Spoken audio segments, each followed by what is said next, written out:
Hi, everybody. Welcome to the No Stroke Podcast, Season 2, Episode 7. I'm here with my co-host, Michael Garrow, a little bit on a late Sunday night recording, very unusual. So anyone watching the video cast might see, do I have bags yet? We're getting late into the evening now. We are. Good thing this is my fifth tea, I think, in the last 2 hours. So I'm going to be wired to the moon. All right. So with that said, I've got to ask you, we got to do our In the News segment. We have a great guest coming on shortly. I got to ask you about what's your thought on two things: pumpkin spice and cold showers. I know pumpkin spice and cold showers. Okay. Pumpkin spice. It's past Halloween, so Okay. pumpkin spice it should be no longer.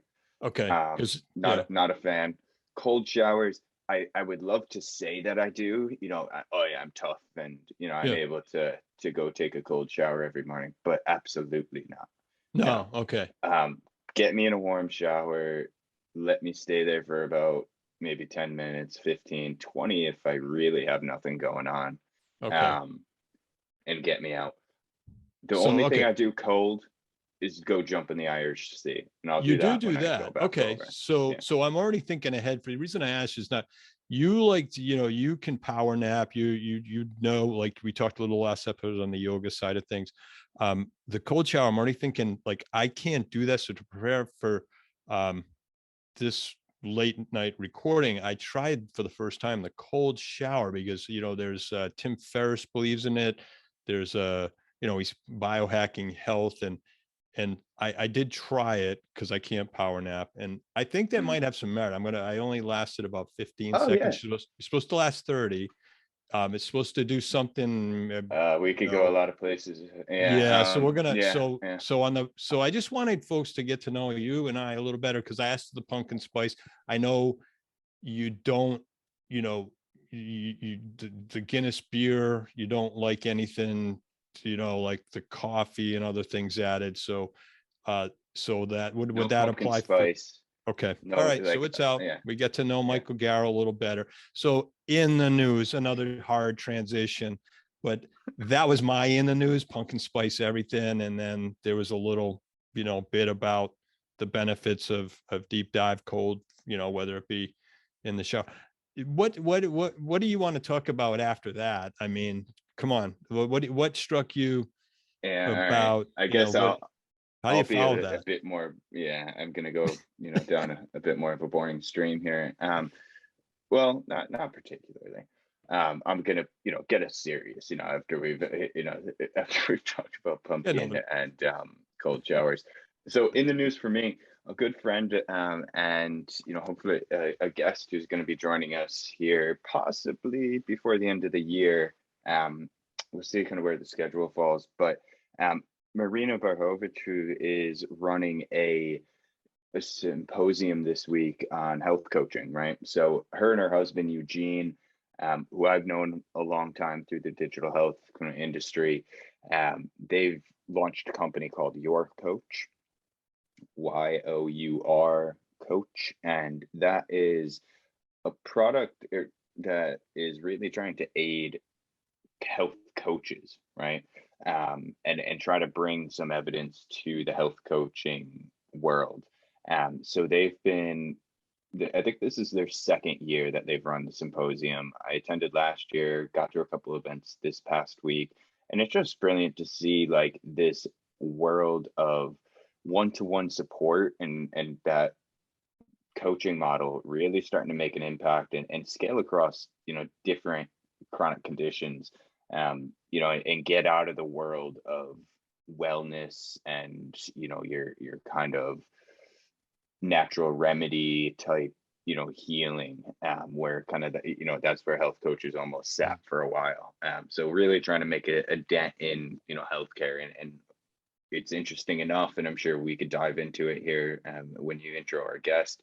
But Lester today, he touched on the importance, and when we teed up the question of, if we were to give you the magic wand, where do you see the stroke recovery process? It was that one-to-one support, Yeah. and coming from a position, coming from Lester, who's in that position as a head of neurology. I mean, it's impactful, and for, I guess, when we see where the future of stroke is moving, I hope it could really mimic what he laid out in this interview. So Yeah. with that, do you want to intro absolutely. Lester, give a bit of a background? Yes, absolutely, Mike. I'm really excited to bring Lester Leung on as our guest this week. He's a board certified vascular and general neurologist. He's an assistant professor in neurology. He is the director of comprehensive stroke center at Tufts Medical Center. He's the director and founder of the Stroke in Young Adults program, the SIA program, which I'm a member of. He's a PI at the Tufts Vascular Neurology Research Group, and he in his spare time is also the director of the stroke service at Metro West Medical Center. And when I met him last in his group, preparing for his speech and his presentation at the ISC 2020 conference, he learned also there that he's the co-chair of the American Heart, Stroke and Stroke Association's Massachusetts Stroke Systems of Care. So I'm also proud to say that, and we'll get into it in the interview, I'm also proud to call Lester a friend, and also he's my personal neurologist. And I think when you come in and you're going to get to meet him, and the folks are going to get to listen in, you're going to see really why he's a special breed. And I've been really, it's the reason we're recording this is, as I mentioned, he's such a busy guy that, and he has a young family of his own, that we're doing this this is the latest we've ever recorded, but I'm so glad he gave us his time tonight. So let's get this started, because I really excited to share his. Yeah, this is a fun one, David. For me particularly, I know how much of a role he played in your life post stroke, and there's brilliant work happening at Tufts, both at the acute phase, but long-term care models that they're coming up with. So yeah, it was a really exciting discussion, and like you touched on, I think it was the most personally touched discussion that we've had as well. So it was amazing to see that. So yeah, let's jump into it. After this interview, coming next will be Kate, who's actually a colleague of Lester as part of the SIA program that he'll touch on. So make sure you turn into our next episode. Should be released before I leave for Ireland for sure. So should be by second week or first week of December. So keep an eye out for that. And as always, please share, like, subscribe, and any questions, I believe Lester's left his contact details in the show notes, so we'll be sure to get you in touch. Thank you, and you enjoy this episode with Lester Leung of Tufts. Thank you. Good evening, Lester. Welcome to the No Stroke podcast. We appreciate your being with us on a late Sunday evening here, and we're very excited to dive into conversation. Before you came on, we set the stage, and we gave our listeners a little bit about your background. But I just want to kind of set the stage, because the last time you and I met in person, it goes back to February 2020, and we were having breakfast at a little somewhat famous breakfast shop in outside the Staples, around the corner from the Staples Center, getting ready to go in and start the International Stroke Conference. And it seems like a lifetime ago.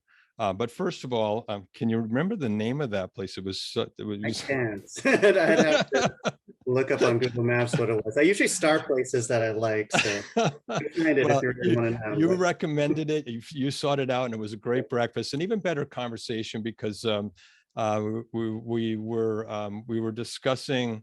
You actually allowed me to have the time and share that breakfast with Kate. You're a nurse practitioner within the stroke group at Tufts, as well as I get to meet Amy Edmonds of Young Stroke. And so it was fascinating conversation, and that kind of sets the stage for like, I love all the stuff you're doing. Mike has been following your work for some time as well. And, you know, we really want this, our listeners to really get a sense of all the great work you're doing at Tufts. So would you mind like telling us like where you're from and your background, and what led you down the path to where you are today? Sure. Yeah. Thank you again for having me here on the podcast. It's always my pleasure to talk about all these different things. I guess the short story for me. So I grew up in New Orleans, Louisiana. So that's where I consider my home. And I came up to Boston for kind of college, and then went back to New Orleans post-Katrina for medical school. And part of that for me, having grown up in New Orleans, I really wanted to be back there for the rebuilding process. So that was very enlightening for me in many ways. Spent a good amount of the time helping people tear down their houses and getting the mold out of there and kind of pulling out their belongings, riding with EMS as we were just going into all these neighborhoods that were devastated, and just trying to kind of help people where they were. And then seeing really a very fractured healthcare system and all the challenges of people getting even just the basics of medical care. And so I learned a lot during that time. This was pre-Obamacare, so just as I was starting to kind of come onto the scene. And in that context, I actually originally thought I was going to be an internal medicine physician, either a cardiologist or a pulmonary critical care doctor. I had done some research in asthma as a college student. But I had a really dynamic mentor whose name is Sheryl Martin-Schild. She's a stroke neurologist in New Orleans, still is there now. And she just kind of swept me off my feet, and it was just very energetic, very engaging, and really showed me that people with stroke really are suffering and really have a lot that they need, particularly in terms of education and kind of guiding them along the process. And I'd gone in through medical school not thinking that there was a lot that could be done in terms of neurological diseases. But then when I saw that in action as a medical student, that really consolidated for me what I wanted to do in terms of realizing that this is where I wanted to dedicate my time and energy. And so I decided to become a neurologist, and then a stroke neurologist after that. Came back up to Boston with my wife, who's also a physician, and ironically also a stroke neurologist, except for kids. This is where I am. Interesting.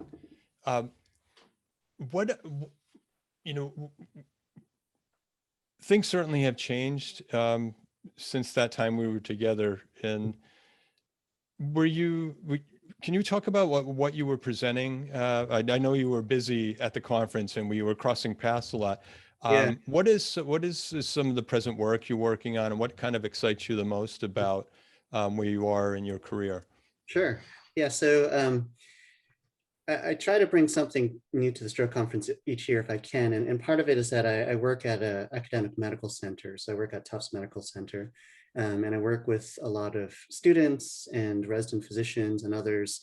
My research group actually mostly consists of very motivated, very energetic medical students. And through them, I've been able to explore a number of different topics, including how stroke affects young adults. And also I've been starting to explore more about social determinants of care, especially with respect to stroke care in the hyperacute phase as well as in the recovery phase.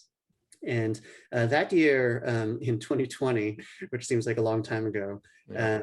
I was presenting the work of one of my medical students who had been looking into risk factors for stroke, specifically what we consider the traditional risk factors like high blood pressure, cholesterol, diabetes, all of which lead to a process that's called atherosclerosis, the buildup of cholesterol in blood vessels. And we were trying to see among people who were young with stroke, did that actually have anything to do with what their neurologist determined was the actual mechanism or cause of their stroke? Because there's a strong theme within the stroke research community in terms of a line of thinking that in the US and around the world, if you're young and you have a stroke, it's because of all the same reasons that older people have stroke. High cholesterol and diabetes and tobacco use and so on. But we thought that might not actually be the case. And when we looked into our patient population in Eastern Massachusetts, we found that even though a lot of young people have stroke risk factors that older people have, it's often not actually connected to why they had a stroke. So it's sort of true and unrelated. It could be that they actually had a patent foramen valley and had a clot travel through that, or maybe they had a dissection of an artery in their head or neck, or something else completely unrelated to blood pressure and cholesterol and blood sugar and so on. So that's what we were presenting at the meeting. Interesting. I said,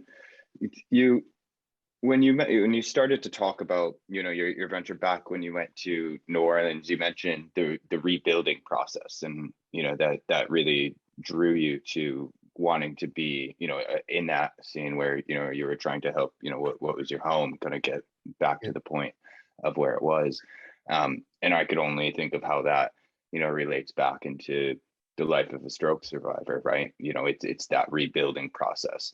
And you've done some excellent work, you and Kate, who, we're going to be very fortunate to chat with in our next episode of this SIA program. But what made you, as a neurologist, who obviously deal a lot with that acute phase, really start to put the emphasis on long-term care for stroke survivors, and especially young stroke survivors? Yeah, no, that's a great question. For me, that really crystallized during my training when I was here in Boston, less so when I was in New Orleans, but although some of the seeds were likely laid then. But when I was here in Boston and I started to, I guess I should take a step back and say that a lot of the training that physicians do after medical school when they go into residency, which is like an apprenticeship, a lot of that's very hospital focused. And there's some exposure to what happens in the aftermath, but not as much as there can and should be. But as I was kind of advancing through the years of my training, I started taking care of more patients who I considered my own. I was seeing them multiple times after their hospitalizations. And I realized that they would keep coming back to me. A lot of these young adults who are in their 20s, 30s, 40s, maybe early 50s. And they would often just describe things that no one ever told them about. So someone might have had a stroke, and then 6 months later, they have a seizure. And they come back and say, I didn't know this could happen. Like, why didn't anyone tell me that I could have a seizure after my stroke? And I realized that I could see patterns in terms of how these were happening. As I looked into the research in terms of what people have done, a lot of these things, what we consider late complications after stroke, have been described, but just haven't really been put together. So one of the big kind of cornerstones of the SIA program, which is the Stroke in Young Adults program at Tufts, is kind of looking at and screening, actively asking questions of stroke survivors about whether or not they have symptoms of late medical or neurological or social complications, so that we can proactively address them as they start to emerge. Some of which are things that can be treated, others of which are things that we can counsel and guide about, particularly as, for example, people are trying to return to driving, return to work. Maybe they want to have sex again, but they're very afraid of it because that's when the context in which they had a stroke. So those are all things that we try to address. And I'll just jump in there because, as you were mentioning all those key points, Lester, you brought me back to our original conversation goes way back to when I was, when you and I first met, well before the stroke conference, with just your ability, and I was a stroke patient stakeholder on the the study that you were that we first met on, and you interviewed me as a patient, and your ability to kind of ask those questions in the way you did, and that, you know, like that's when I made that first connection with you and said, like, you weren't my neurologist at that time, but I just wanted to say, like, that's one of the reasons why I can say that I'm able to do this today and to continue to be an advocate because of the care and the compassion, and you know, I can disclose that I'm, you know, I'm a member of the SIA program, and I know all the great work that you do, but your ability to really take that patient and really and get to the sort of the root, and there's not a lot of physicians that can do that I really want to thank you for that, and your ability to you know, and I know you do that with all your patients, but Thanks, David. I'm you know, that model, how long were you did you the timing on the SIA program, were you part of the how you know, How did it come roughly how about? long, where did it come in, like how long were Yeah. you at Tufts when you Sure. knew that there was this need you had to kind of work through?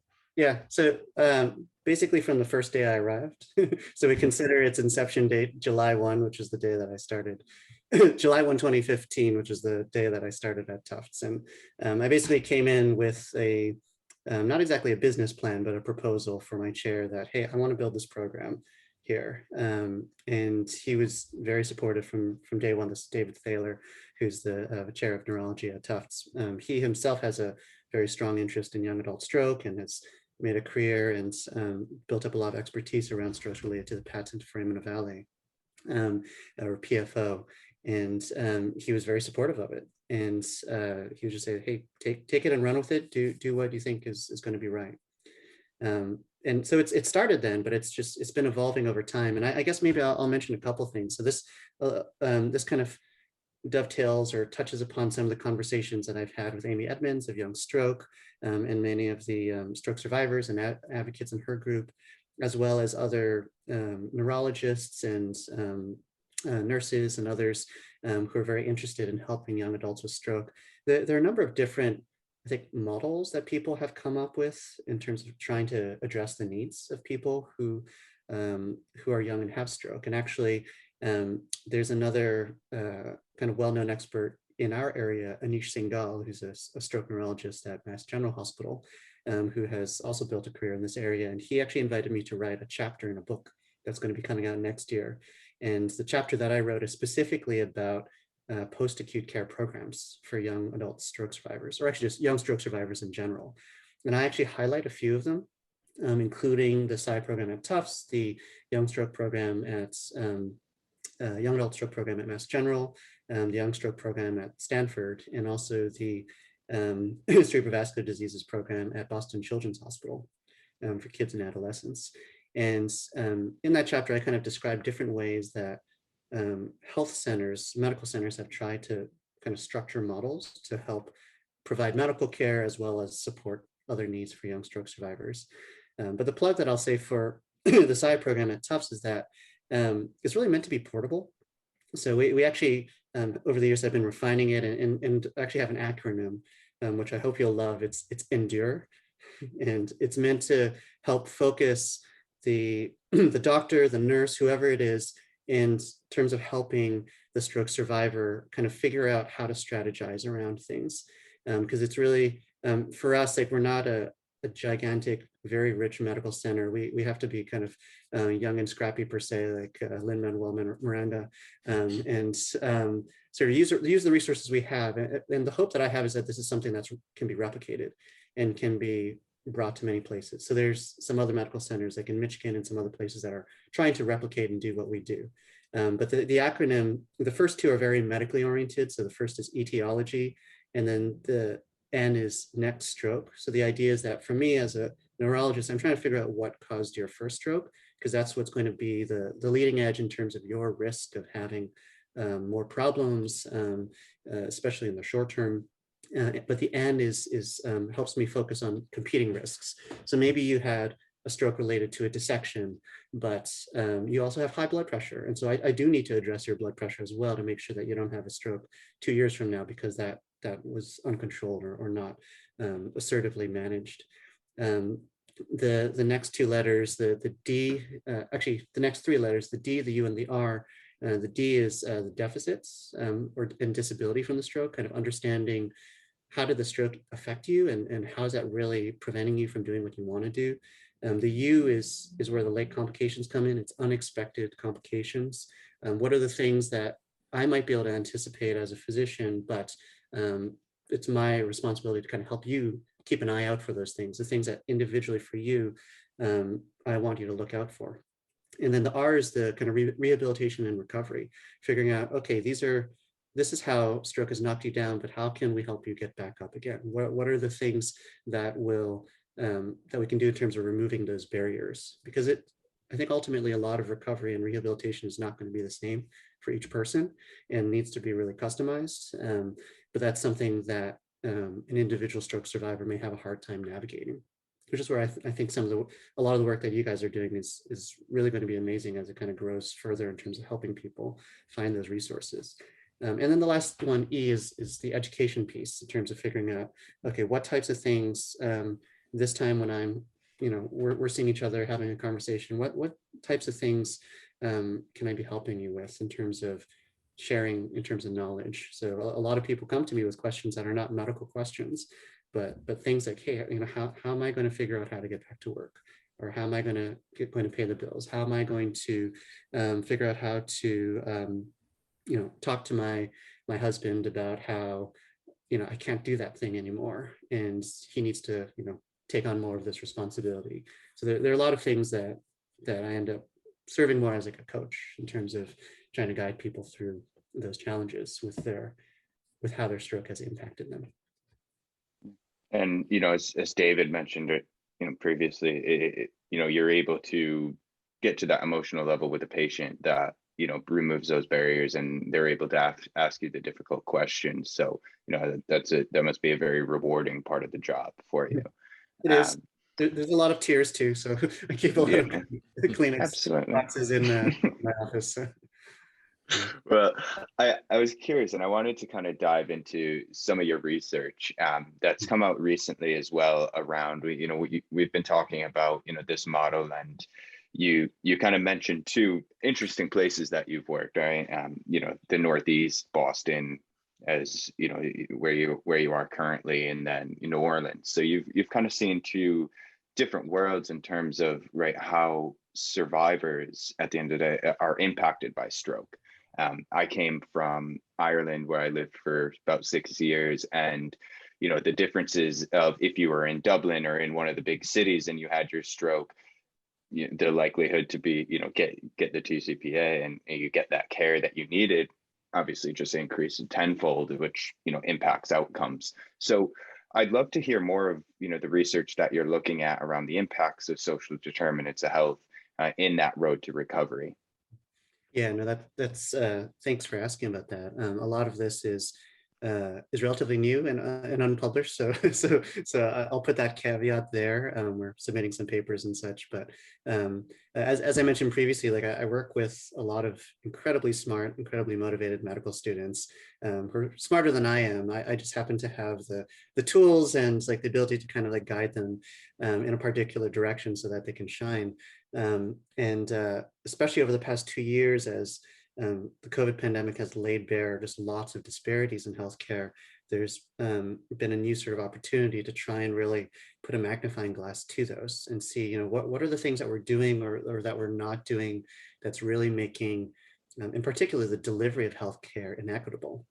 And there are just many different angles of looking at this, but some of my students have been looking and focusing on the phase of care that's after people leave the hospital, the post-acute care or the recovery phase.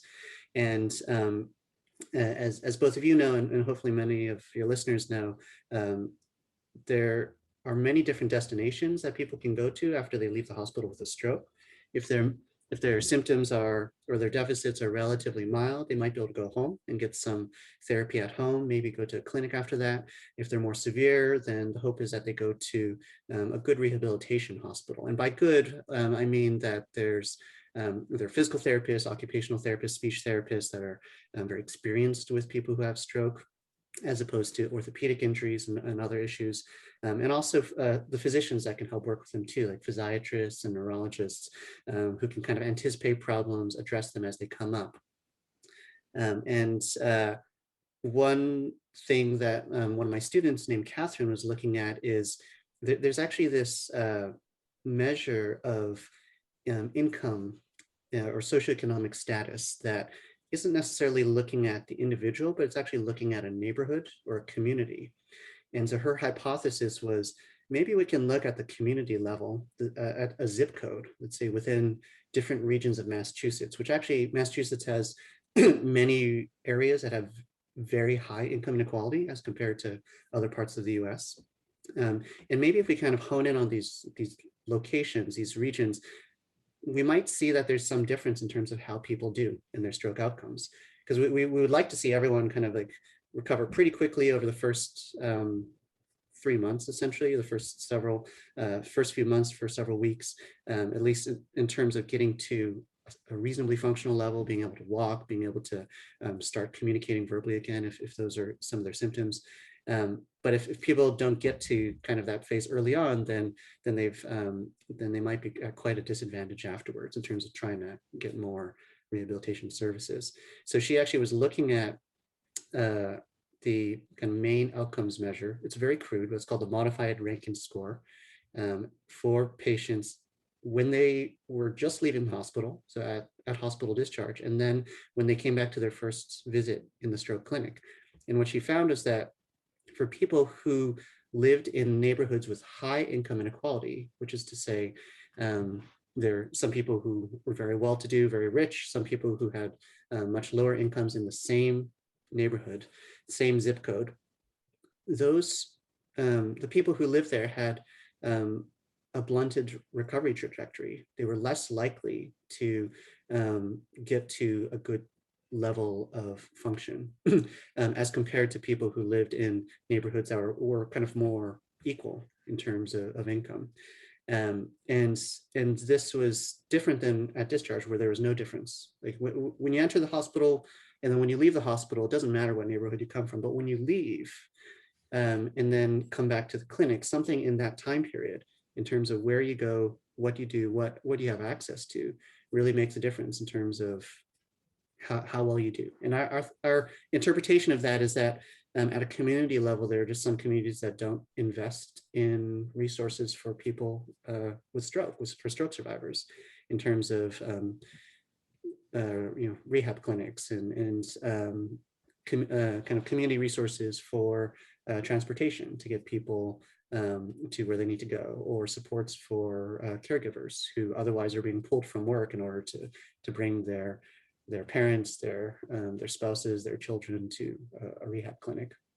So we think that at least kind of highlights that there's some problems there in terms of how we're distributing resources. My follow-up question to that, Lester, is when you were looking at this data and following the disparities, the differences, were you following this pre-COVID, and then what maybe the other part to that question is, did COVID magnify a lot of that, and what were some of those barriers, and did they get bigger during this recent what we're experiencing to a degree still now? Yeah, that's a great question. This particular study and the student was working with data that was pre-COVID. 2018, 2019. But we're currently collecting data for 2020 and 2021, including some of the same measures and such. So we might be able to answer that question and see if things have gotten even worse as a result of the COVID pandemic. That's a great. You continued, because I was part of and still a part of your SIA group. So you've continued to, you pivoted. You were able to, our group meetings, and I seem to I was thinking back of the events that I attended, and I seem to gravitate to the golf outings, because I've attended a couple of indoor, outdoor, but during the pandemic, we moved to Zoom.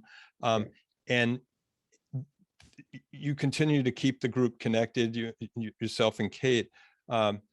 You also had to change the way, like, I know you spearheaded a, because I saw some of the PSAs and the things you did with Tufts. Can you talk about that, and what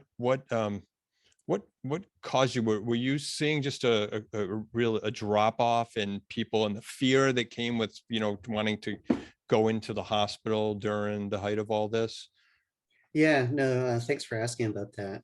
So you're talking about the period of time around February, March, April, for sure, of 2020, and at that point in time, the directive that was coming out from the governor, from the states, really across the country, was empty your hospitals, because this is going to get really bad.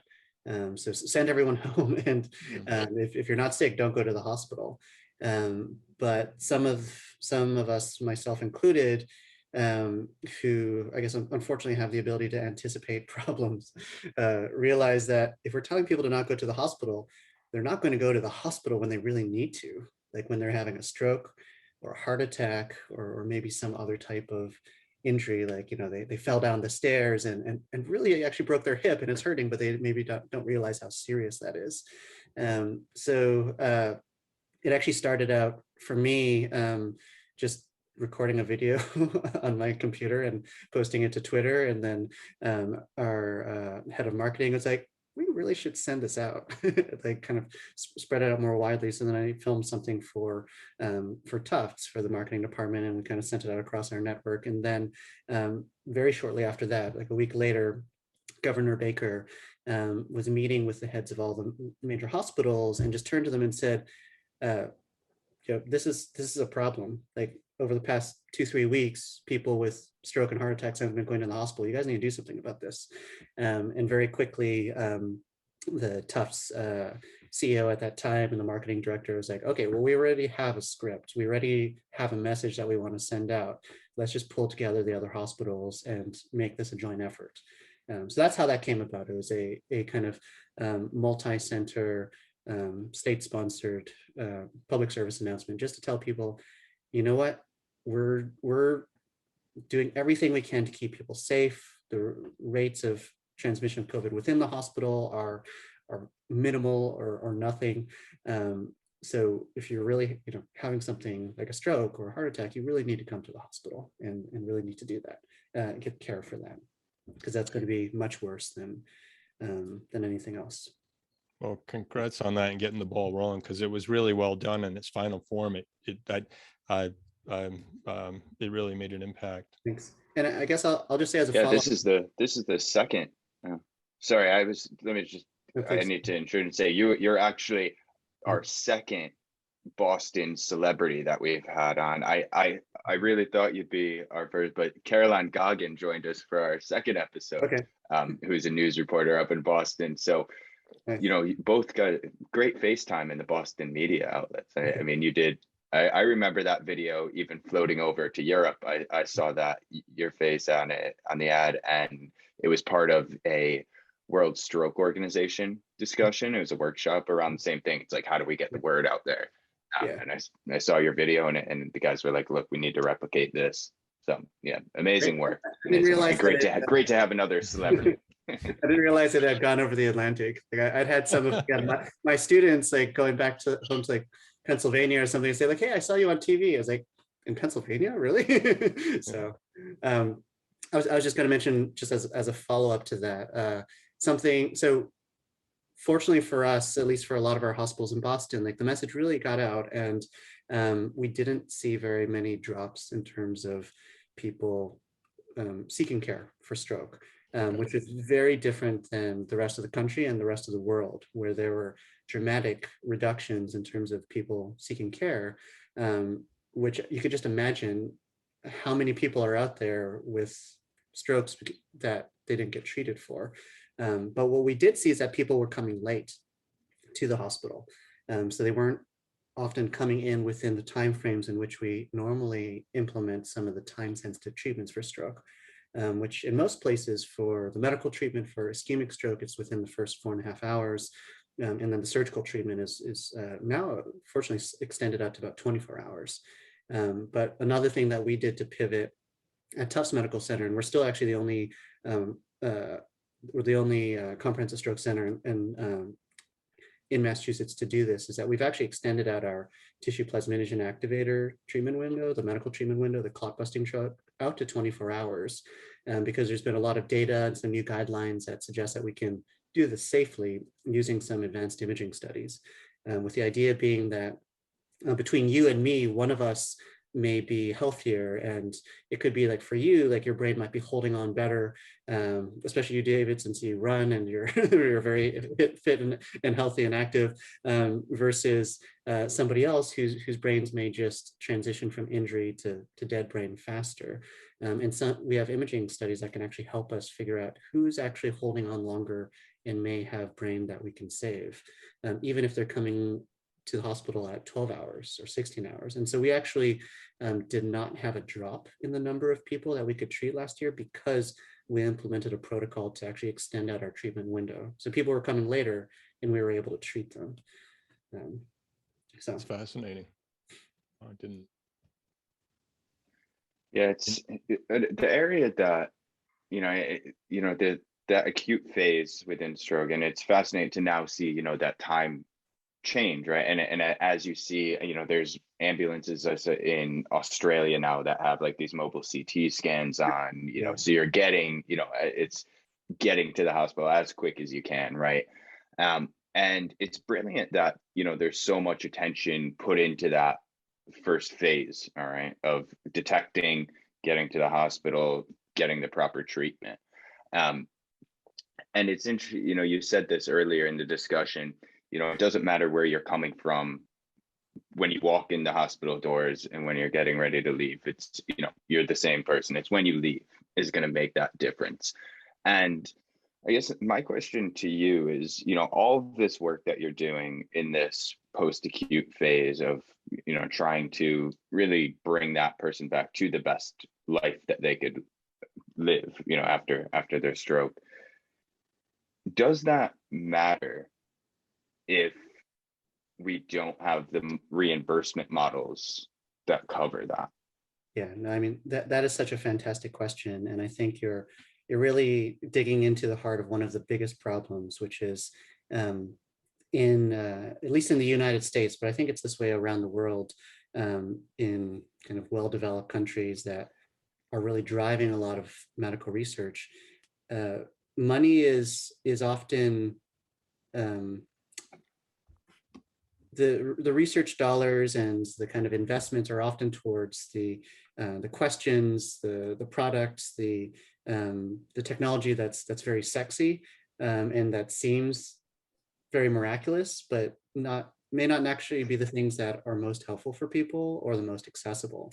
And so I think this is one of the problems that we have in the stroke rehabilitation and recovery world, that for stroke as a disease, it's very myriad in terms of how it affects people. And so if you're trying to create a technology or a type of therapy that is going to be for every patient with stroke, it's just not going to work. And reimbursement and insurance, they're very focused on just like, okay, what's going to work for all patients or the vast majority of them. And so I think from my perspective, we have already amazing technologies that exist that are just incredible. So for example, for people who have strokes where they're locked in, like in the book, the diving bell and the butterfly, we have these brain computer interfaces where people can be controlling like a mouse on a screen and like finding ways to type and communicate. For example, like a number of my patients, I try to, if they have a paralyzed arm, I try to get them access to, essentially it's a robotic prosthesis called Myoma or MyoPro, which allows them to kind of like extend and flex their elbow and at least have a pincer grasp with their hand, which can offer them a little bit more bimanual function. And then we have now I think one thing that many of my patients will ask me about are stem cells, which it's finally in the research world starting to get to the point where they're probably safe. At least like we're starting to convince ourselves that maybe they're safe and the technology is improving. But at the end of the day, who's going to be able to get these treatments and who are actually going to benefit from them? And I think the problem is that for all of these things, it's only a small fraction of patients who actually may benefit from them. And then a small fraction of people who actually may actually have access to them. Because many of these things, if you don't have the insurance coverage, they're going to be tens or hundreds of thousands of dollars, which is far more than the vast majority of us can ever imagine being able to access. So I guess for me, my philosophy is that as a neurologist is that each individual is different. And what I think people need along the way is a trainer or a coach, preferably like, you know, whether it's a physical therapist like David, or whether it's someone like myself or a nurse practitioner like Kate, working with enough medical knowledge, and preferably like a team of people who can be able to figure out what do you need to be doing next to unlock your next level of potential in what you need to do. So oftentimes what I'm doing with people, so I think one of the principles that I didn't really fully mention in terms of our program, the SCI program, is that on day one, when I see somebody, I tell them, you know, no matter what, even if you move across the world, I'll always be a resource for you. So I consider this to be a lifelong commitments and relationship. Even if, you know, you end up having another neurologist as your primary neurologist, you can always reach out to me. I know your story. I'm happy to help you along the way, or help your current team along the way. And part of that is because at each stage, every time I meet with someone or have a communication with someone, there's always something new that comes up, and there's always some new hurdle. Like maybe they're better off than they were before, but there's still something that they can't do, and we need to rethink what is it that's preventing them. So early on, for example, and this happens so often, but for so many people who have weakness on one side as a result of stroke, so many of them develop spasticity, which is where the tone in their muscles are too tight in one group. So for example, in the arms, it's the muscles that kind of pull in and flex. Those will be too tight. And so many people never have that identified or treated. Or if they are treated, they're given a pill medication for that, which makes them too sleepy and sedated. So then they hate it and then they don't take it anymore. But the right treatment for that, it's an expensive treatment, but one that's covered by insurance, which is botulinum toxin injections. And that can be just like a very targeted injection done by a physical medicine rehab doctor, or sometimes a neurologist. And that, in my mind, for the person who has a paralyzed arm or paralyzed leg or both, that's really needed to unlock the potential for someone to actually start regaining strength. So the work that a physical therapist or an occupational therapist would be doing, they might just be running into a wall. Like they might be running into that ceiling effect or that plateau per se, but it may not be the true plateau for that patient because of spasticity or something else. A lot of my other patients have pain, severe neuropathic pain that's preventing them from working with their therapists, because each time the therapist touches their arm, it hurts. And it hurts in a way that it's very difficult to describe and very difficult to address. And so without that being identified, then what's the point of having a robotic arm stuck on if you're not able to really benefit from it? So I think that the hard work that needs to be done for most people is very people-based and very individualized. So that's why I hope that having more knowledge, having more structure around how to strategize at each time point is what's actually probably going to help the most people. And that's relatively cheap as compared to all the technologies that are being developed. Yeah. So really great points in two words that I know one Mike was smiling at on the coaching theme. I'll come to that, but you said a word we don't like to use is plateau. Yeah. Because we hear that we you know, and as you were talking about the solutions and things, and you bring up myomo and the technology side, like I struggled that with as a physical therapist, where it took me a while to get over that. I had to say, I'm not doing my best job unless I present these. And even though because this conversation started about the reimbursement and following the money, and then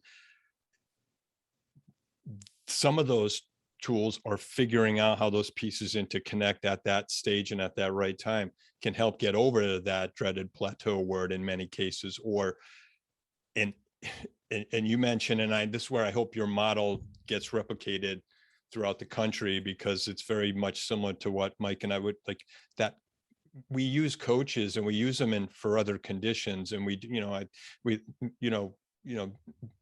diabetes comes to mind for one, but I think we really need to refine that and all work together on really building that part out, because maybe just seeing and hearing from a group, and that's the power of community. And I think what you do really well, but the fact that you said that, use me as a coach, even if you move on and you become like, that's what makes your work so special. And that's a gift. First of all, not everyone has a provider that becomes a friend and can really help you get over what maybe in other conditions, a plateau that someone just says, I just have to live with this, and whatever, whether it be a physical or a behavioral thing that they're struggling with, like you go that extra step. So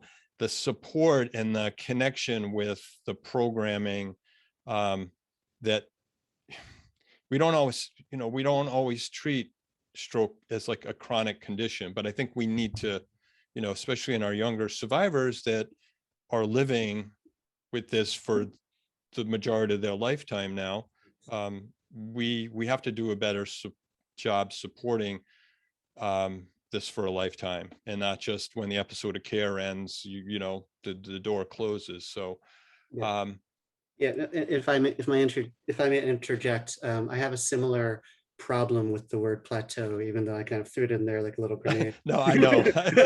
but because it's I mean, on the one hand, you can just describe what you observe. And so like part of the reason why many people come to see me, month after month, year after year, is they want my objective eyes to see how are they doing now as compared to last time. Mm-hmm. And sometimes I have to tell people, like, you're pretty much where you were last time, or maybe you're a little bit worse off, and we need to get you back to physical therapy and occupational therapy to kind of keep moving, get you kind of back on track and moving things forwards again. But oftentimes, more often than not, I actually see small improvements or incremental improvements, which may seem small to many physicians and nurses, but to the survivor, that can mean everything in the world in terms of being able to, now be able to have enough control in their hands so that they can button their shirt, for example. So I think that it's, plateau isn't really meant to be a dirty word per se. If it's really just kind of like meant to be an objective description of, okay, where are you on this kind of chart or this trajectory? The problem is that with any sort of what's called outcomes research in medical research, the x-axis, which is time, really matters in terms of how far are those researchers actually following somebody out. How far is that physical therapist or that occupational therapist going to be working with this particular person, such that they may actually see how they continue to change. I see them continue to change because I'm still seeing people 7, 8, 10 years after their stroke, but a lot of those initial physicians, nurses, therapists won't ever see them again. So they just have it in this mind, like, oh, okay, they're at a plateau, as if it's an inevitability, or as if it's like a hard truth, a hard rock that can't be moved.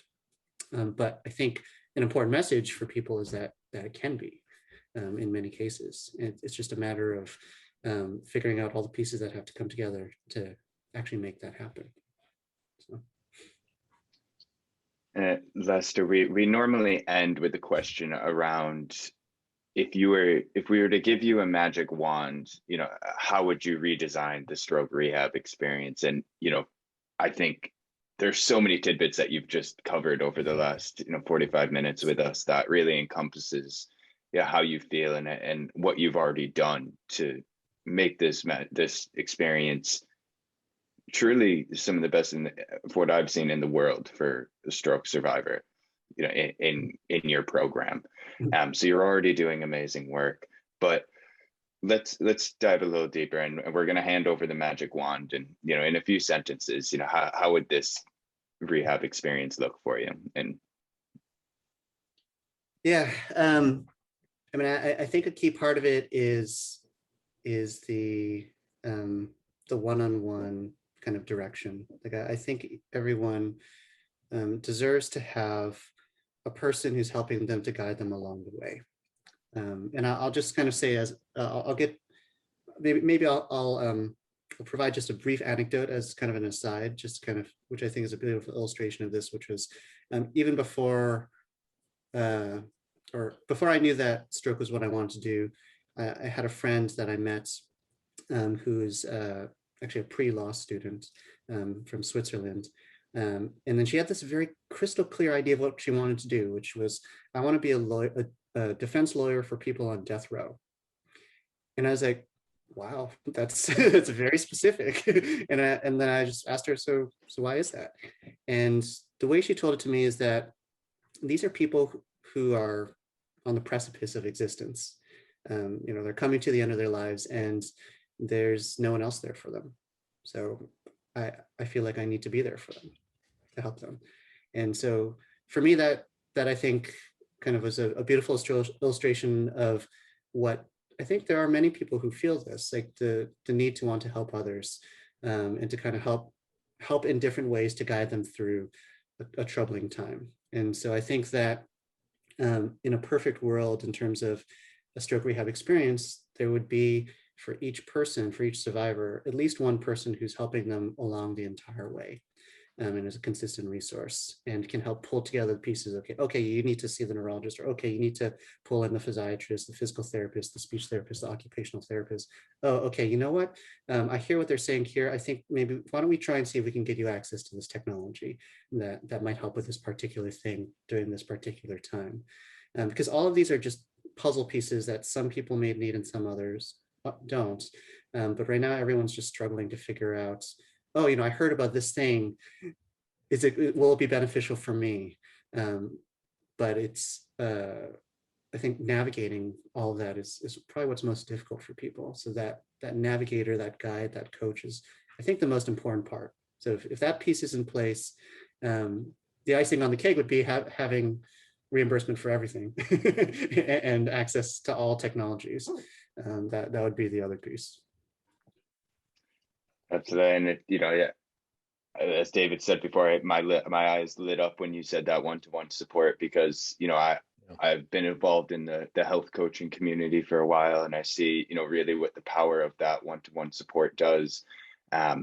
And, you know, to be able to bring that into a chronic stroke population is even more important because of how complex that journey could be, and how individualized, you know, that journey is for each stroke survivor. So we're actually, it was a nice tee up here, Lester, and you didn't even know what you were doing. But over the next few weeks, we're going to be bringing in a friend of mine, Martina Barhovich, who she started a company after her cancer journey, and I saw the impact of what health coaching did for her, and wanted to bring that to a wider population. So she's going to be speaking about some of her work. So yeah, well done there. You know, I think for us to, you know, hear that it's the power of community, it's that power of support. And, you know, I think for David and I could speak for us both, like, it gives us fuel to the fire to continue what we're trying to do with Enablers, and really bring that community spirit together, and, you know, have folks who, you know, might be at that point where they've heard that word plateau, come in, listen to, you know, you speak here this evening, and kind of give that next push to them. So really do appreciate your time, Lester. Yeah, and between Endure, by the way, we're going to put that in the show notes. I wrote down that acronym. Sure. And Enable Us. Is there anything in closing that we may have missed, Lester, that you might want to add here?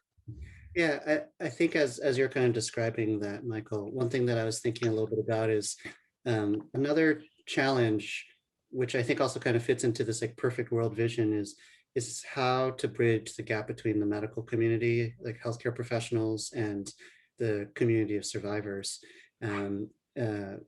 Like I guess for myself, and maybe I'm hearing this in David's words, like I think I'm a little bit unusual in terms of my focus and my interest as a physician.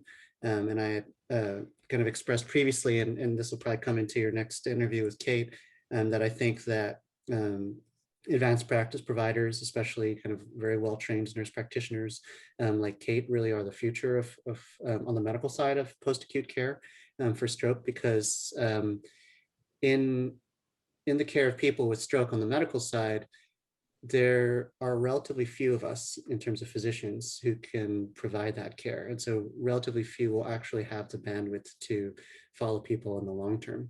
Whereas nurse practitioners are really kind of a growing field of professionals who just come from a different focus. Like they're very holistic in terms of their care. Like they want to build relationships with people and have that be there for the long term. So I think that's a much natural fit on the healthcare provider side in terms of being able to address the needs of stroke survivors, especially kind of in this endure model that I was describing. But I was also just thinking, like, as you're describing health coaches, many of whom would be non-healthcare professionals, I wonder if there will be the opportunity for like this very kind of close partnership, especially between nurse practitioners and healthcare coaches, in terms of moving things forwards for stroke survivors.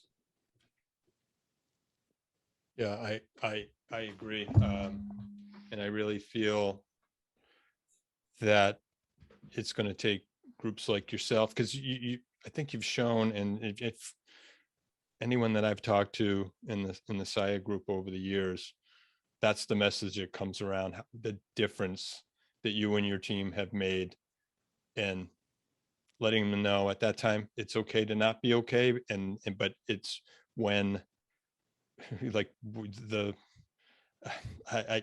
I know I'm not bringing this out the right way in closing, but like I said at the beginning, like you're the reason, in part, that I'm able to now give back, because you helped me through some times where I thought I had hit a roadblock. And so, I think it's fitting in closing out our season 2 season of giving that there's no one more giving than you, and then our also Kate, who will follow in our last episode to close out season 8. So I think that we've kept you long enough this evening, but anything that you would like to add in the show notes, or maybe we can, as your mission moves forward and our mission moves forward, maybe in the seasons to come, we'd love to have you back on as well. So for now, Mike, I know this is where Mike, I have a hard time wrapping things up, because I could talk to you all night, and I know it's already way after hours. So I think with that said, I'll wrap it here. Well, thank you, David. I really appreciate all those words that you've said. I'm glad that I was able to help. From the heart. My pleasure. Thank you.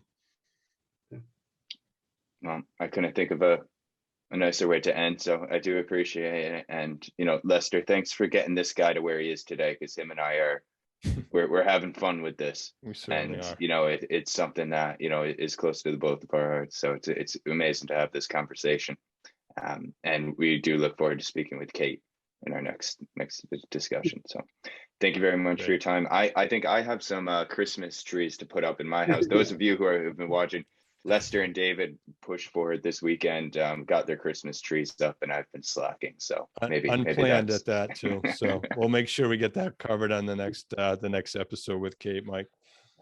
All right, we are in the season. Thanks again, Lester. Talk to you soon. Thank you. Bye, Lester. Bye.